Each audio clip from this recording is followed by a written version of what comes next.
Chicken neck সংক্রান্ত নিরাপত্তা উদ্বেগ আর ভূরাজনৈতিক উত্তেজনার মধ্যেই প্রায় ৬০ বছরের বেশি সময় ধরে পরিত্যক্ত অবস্থায় থাকা লালমনিরহাট বিমানবন্দর ফের চালুর উদ্যোগ নিয়েছে সরকার।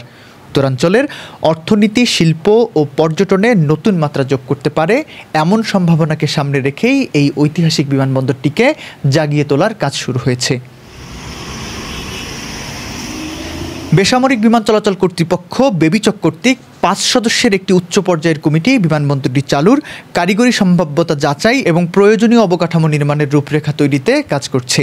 এই কমিটি নির্ধারণ করবে বিমানবন্দরের রানওয়ে সম্প্রসারণ, নতুন প্যাসেঞ্জার টার্মিনাল, কন্ট্রোল টাওয়ার এবং কার্গো ভবন সহ সব স্থাপনা নির্মাণের ভবিষ্যৎ। বিমানবন্দরটি চালু হলে তা শুধু উত্তরাঞ্চলের জন্যই নয়, বরং এটি ভুটানের জন্য আন্তর্জাতিক ইপিজেড এবং সোনাহাট ও বুড়িমারি স্থলবন্দরের কার্যকারিতা বহুগুণে বাড়িয়ে দেবে।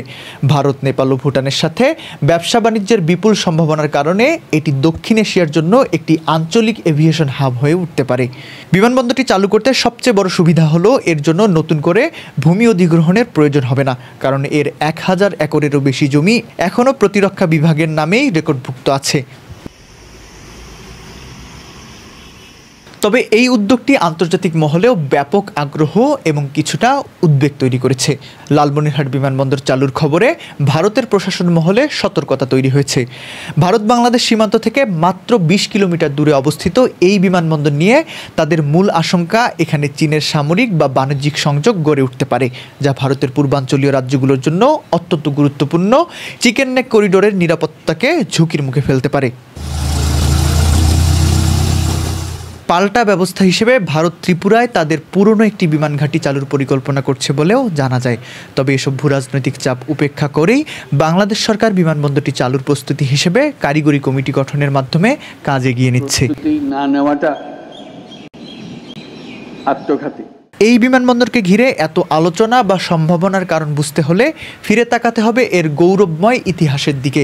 ১৯৩১ সালে ব্রিটিশ সরকার নির্মিত এই বিমানবন্দরটি ছিল তৎকালীন ভারতবর্ষ রক্ষার একটি প্রধান সামরিক ঘাঁটি, যার রানওয়ে ছিল প্রায় ৪,০০০ কিলোমিটার দীর্ঘ। দ্বিতীয় বিশ্বযুদ্ধের সময় এটি ছিল দক্ষিণ এশিয়ার অন্যতম বৃহত্তম বিমান ঘাঁটি। তখন লালমনিরহাটকে বলা হতো গেটওয়ে টু নর্থ ইস্ট এবং মাউথ অব আসাম, অর্থাৎ ভারতের উত্তর পূর্বাঞ্চল এবং আসামে প্রবেশের একমাত্র প্রবেশদ্বার। ১৯৪৭ সালে ভারত ভাগের পর এই সুবিশাল বিমানবন্দরটি তার কৌশলগত গুরুত্ব হারিয়ে পরিত্যক্ত হয়ে পড়ে। এরপর ১৯৫৮ এবং ৮০-র দশকে স্বল্প পরিসরে বিমান পরিষেবা চালুর চেষ্টা করা হলেও তা স্থায়ী হয়নি। একসময়ের এই জমজমাট বিমান ঘাঁটি পরিণত হয় নিছক এক পরিত্যক্ত ভূমিতে, যেখানে পরে বিমান বাহিনী কৃষি প্রকল্প পর্যন্ত গড়ে তুলেছিল।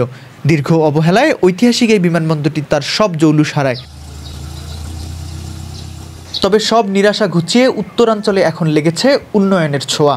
বিমানবন্দরের পাশেই নির্মিত হয়েছে এভিয়েশন সংক্রান্ত বাংলাদেশের একমাত্র বিশেষায়িত সরকারি বিশ্ববিদ্যালয়।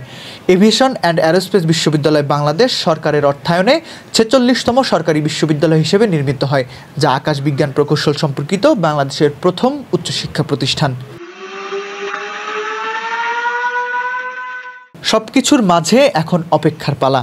কবে ভূরাজনৈতিক আলোচনার কেন্দ্রে থাকা এই বিমানবন্দর থেকে উড়াল দিবে বাণিজ্যিক ও সামরিক বিমান, যা চালু হলে শুধু রাজধানী ঢাকার সাথে যোগাযোগই সহজ হবে না, বরং ভারত, নেপাল ও ভুটানের সাথে শিক্ষা, চিকিৎসা, পর্যটন এবং বাণিজ্যের এক নতুন দ্বার উন্মোচিত হবে। ভুটান সরকারও এই বিমানবন্দরটি ব্যবহারের জন্য আগ্রহ দেখিয়েছে। সব কারিগরি সমীক্ষা আর ভূরাজনৈতিক হিসাব নিকাশ শেষে ঐতিহাসিক এই রানওয়ে থেকে উড়বে দেশি বিদেশি ফ্লাইট।